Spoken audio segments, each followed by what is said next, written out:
गोष्ट सांगणार आहे. बोला मम्मी. एक होती मुलगी, तिचे नाव लीला होती. ती चौथीत होती बारीक खोडकर. लोकांना त्रास द्यावासे तिला नाही वाटायचे, पण तिला खोड्या काढण्याची भरे होत होती. स्वतःच्या मनात ते करायचे तिला इच्छा असे. तिचे घर होते गावाच्या एका टोकाला. वावराच्या मागे थोडेसे चालत गेले की नदी होती. एक दिवस लीलाला बर्फाचा गोळा खावासा वाटला. आता बघा लीला काय करते. नको खाऊ. आई आई मी बर्फाचा गोळा खाऊ का? नको खाऊ. माई माई मी बर्फाचा गोळा खाऊ का? लीला ग लीला नको खाऊ गोळा. मी पण तुझा गोळा सवळ पाणी मिळेल नाकात गोळा. तुम्हीच कसे खाऊ देत नाही? आयडिया. नदी ग नदी पण नदी कशी बोलणार? मग लीलाच म्हणाली बोल ग लीला. नदी ग नदी लीलाला खायचा बर्फाचा गोळा. माई म्हणाली तू पण तुझा गोळा खाऊ का? नको.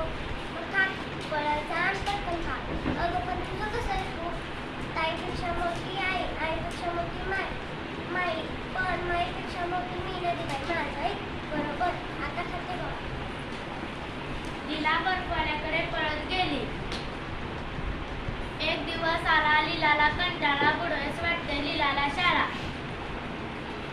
ताई ताई मी शाळा करू का? नको करू. आई आई मी शाळा करू का? नको करू. माई माई मी शाळा करू का? लीला ग लीला आला तरी कंटाळा करू नको शाळा. शिकवून जाऊन कोणतीच ती माझ्या बाळा. कोणीच कशी शाळा करू देत नाही. आयडिया. नदी ग नदी पण नदी कशी बोलणार? मग लीलाच म्हणाली बोल ग लीला.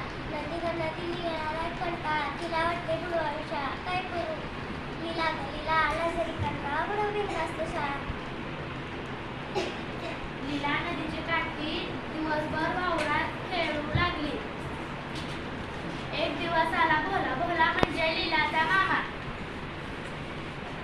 ए मामा आला हो मामा. काय खाऊ आणला? लीला माझ्या रातच्या बाळा खाऊन घेऊन आले बदाम पेढे. 16 पेढे येते पण बदाम नाही.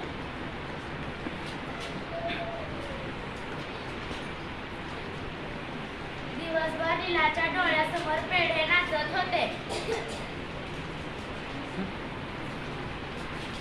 आई पेढे कुठे? शिरपळाच्या बुकटीत ठेवले. आई यात तर एक पण पेढा नाही. लीला आहे लीला. काय गाई पेढे कुठे?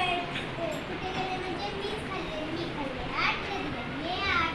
तुम्हाला पेढे नदीत टाकलेस मोठं कुठे? हो आई म्हणाली पेढे नको खाऊ. माई म्हणाली पेढे नको खाऊ. मग मी नदीबाईला विचारलं. नदीबाई म्हणाली लीला ग लीला पेढे आहे 16. तू घे 8 मला दे 8. लीला नदी तुझ्याशी बोलते. लीलाशी बोलते कशी? काय ग लीला नदी तुझ्याशी बोलते? तीच तर तिला शाळा उडवायला सांगते, गोळा खायला सांगते. हो की नाही ग लीला? ताई आई माई समज